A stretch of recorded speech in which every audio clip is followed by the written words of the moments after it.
Hey, sports fans, Vic Lombardi here with the wizard, the EVP of SuperBook, the great Jay Kornegay, who helps set a lot of these odds that you read each year. Jay, how long you been doing this, by the way, for SuperBook? How many years is this for you? Oh, Vic, I've been here for about just over 18 years, but I've been in the business for 34 years now. My goodness. And I'm looking at some of these odds. We'll get into all the NFL odds a little bit later. And I always wonder to myself, who sets these numbers? Who's back in that room? And I see your back room right now. It's a team thing or is it a singular thing? How do you set numbers for these games? It's a team thing. It's definitely a team thing. We have about 5 or 6 of us, Vic, and believe me, those so-called discussions that we have, they can resonate for a couple of days actually, because we don't agree all the time. But the way to make the best line is to have a number of opinions. The more opinions you have, the stronger the line becomes. And we've been doing that for a long time. The SuperBook has been posting the first NFL lines for 18 years now. And what's amazing, are you the only book that does the entire season before the season? I believe so. I don't know of any other, but it's this year was the first year we've done that. We've actually, over the course of time, have done games of the year, but we've never posted the entire season. Well, how much risk goes into that? Because, I could look at a Cowboys game in week 12 and say, sure, they should win this game if they have Dak Prescott. But that number is going to change a lot if Dak goes down before that week. Yeah, trying to predict which way these lines are going to go is very difficult. So, we put ourselves at risk, but the bettors are in the same boat. They have a challenge too. And we always hear when these lines jump around a little bit, those that got a really good number like to brag about it, and you'll see those on Twitter. But those that guessed wrong and, took 4 when now it's 10, you don't hear from those folks too often. But we do have a lot of fun with it, and it goes over very well with the general public. All right, let's get going. I'm like a pigeon in a jam-packed park, ready to roll here. NFL Week 1, and I'm looking at the Broncos and Giants, okay? And I don't remember the last time the Broncos have gone on the road, an East Coast game, and they're favored to win this game. How do you figure this line here? And right now, SuperBook has the Broncos -3 at New York. Why? Yeah, that line has climbed up a bit, Vic. We opened 1 and it's jumped up to 3 now as we get more and more action on it. The general public is definitely all over the Broncos. We know Barkley, there's throwing hints out there that he might see the field. We're not sure if he's 100% or not, but the line continues to be a solid 3. And I can't really explain why the Broncos are favored on the East Coast. It's just that the perception of the Broncos are better than the Giants. The Giants have a lot of question marks. They have some injuries. The Broncos seem to have they're pretty healthy for the most part. And going out there being a road favorite is just not something that we normally see. But that's the perception now. The Broncos are a very solid team, and they're going to open the season very healthy. All right, Jay. How difficult was it setting a Broncos line at the beginning of the year when you did not know if Aaron Rodgers would end up here? Well, that threw us for a loop. Actually, that was very painful, Vic, for bookmakers to be booking Bronco, not only the games that we have listed through the entire season, but the futures as well. Mm-hmm. We actually had to take them off the board for a while. It all started the day before the draft, and it's kind of been a circus.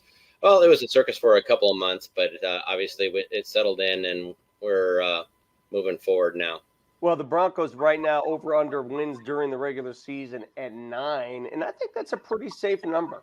9 is the line of demarcation, right? That's whether you're an above-average team or below-average team.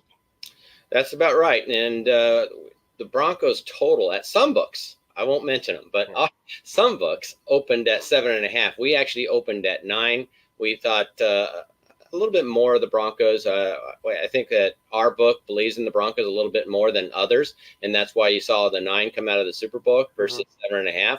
But it's really settled in to either 8.5 over at a healthy price or 9 under, and we're right now at 9 under -120, and we think that's a very solid number for them. Listen, Patrick Surtain's name comes up when you're dealing with Rookie of the Year candidates, but If you're not a quarterback, he's a corner, he plays defense. How tough is it to win that award? Very tough. You got to go back a long way to find a non-quarterback winning MVP. But Surtain, I mean, we got him listed as the 10-1 for rookie of the year, defensive rookie of the year. Yeah.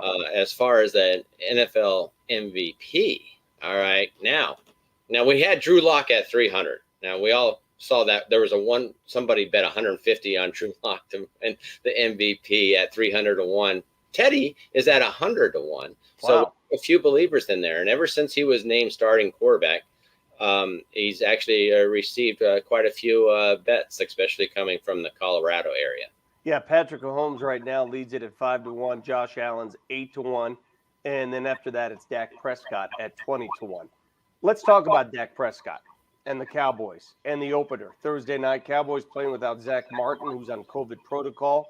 They have to visit the defending champions, who return every starter. Can't remember the last time that's happened. What kind of shot do you give the Cowboys in this game?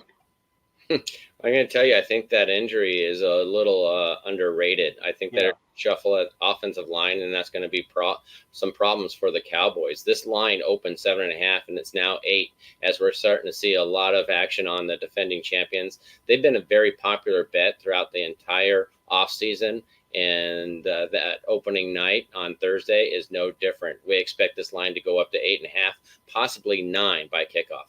And, there's something about Tom Brady. He won't allow his team to soften up, right? They talk about that Super Bowl hangover. Well, this dude's won so many damn Super Bowls. He knows what a hangover can do. So Tampa Bay is going to be ready to play in that game. Yeah, there's no doubt. And you're right. 22 returning starters. We've never heard of that. But they are popular at the betting counter, and we expect their number, their power ranking number, Vic, is right up there, right behind the Chiefs. Once again, the Chiefs are number 1. The Bucs are number 2, but it's a very slim gap between those two. Some of the other games across the NFL this weekend, the Rams are getting a lot of action. I know a lot of bets both ways. The Rams favored by 7.5 at Chicago. Why is LA getting so much action in the betting ranks? Rams have always been somewhat of a sexy pick. Over the last couple of years, I think the coaching and the way they run their organization out there is very solid. Their defense is tremendous. I know that a lot of people are believing in the quarterback switch. Stafford, I think, has a new take on life, at least his pro football career, and a lot of high expectations coming out of LA. And that's definitely showing at the betting windows, as the Rams are one of the top 3 teams as far as ticket count for the Super Bowl. And they're they got the second highest spread in the league this week at 7.5. The Bucs actually have the biggest at 8. I can't remember, Jay, the last time an NFL opening week came around and we didn't have a double-digit favorite. That's pretty rare, isn't it? It's very rare. You usually always have at least one double-digit favorite listed and posted somewhere. And to not see that in opening week, that's just showing you how much parity is in this league. Dude, I'm telling you, I'm so happy with this relationship with SuperBook. I have a newfound energy in watching other games. And the best thing about watching the Broncos game for us in Colorado, Broncos play in the afternoon. We get red zone in the morning. So we're watching every little move until 2:25. One of the wrinkles I love about the SuperBook futures is you can bet way down the line. You think you're high on the Broncos right now. You think the Broncos are going to make the playoffs? Because right now, according to SuperBook, the odds are they will not. Where do you place those odds? Yeah, I know. We think that they're going to probably be 9-8. It's not going to be surprising if they go 10-7, but they are a slight favorite not to make the playoffs because just all the competition. The division's still tough. The Chargers are slightly above the Broncos. Once they go outside the division, though, their schedule is relatively easy. They get to munch on, the NFC East, and that's certainly a huge benefit for all those AFC West teams. But they are right now a slight favorite not to make the playoffs.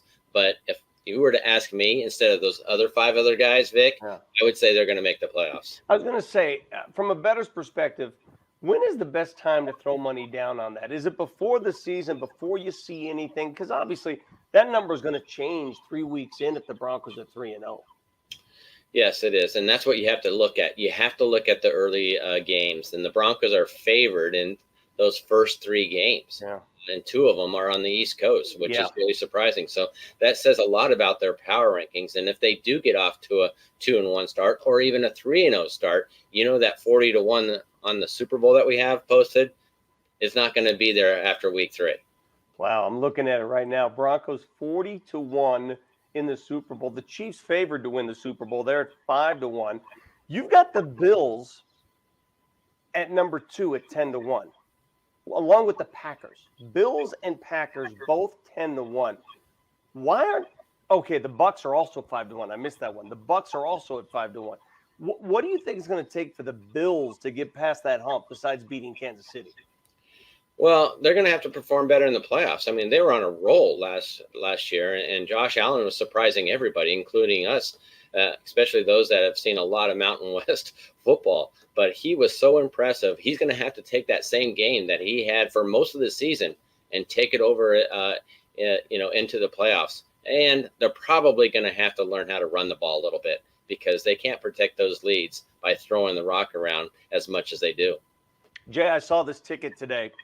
And I wonder if this person knows something we don't. Somebody in Nevada placed a $5,000 wager on the Saints to win the Super Bowl, which would net $250,000. Where'd that come from? And how many of those do you get? Just sort of the out of the blue bets. I'm going to say that probably came from New Orleans. Okay. Could be just a fan, just a season-long adventure for them. A Jameis Winston believer. Yeah. I mean, they I don't know who he's going to throw to, but he's down there, and I'm sure he's going to sling the rock around pretty often down there. But they got a long road ahead of them. But we do see some 5-figure bets. We'll see $50,000. It's very rare that we'll see 100,000 futures, but a lot of 5-figure bets, 4-figure bets. So those I'm not going to say are uncommon. You don't see them every day. But right before the season, we'll see a handful. Hey, man, when it comes to making money on these games, if you believe, you believe. Put your money where your mouth is. Thanks, Jay.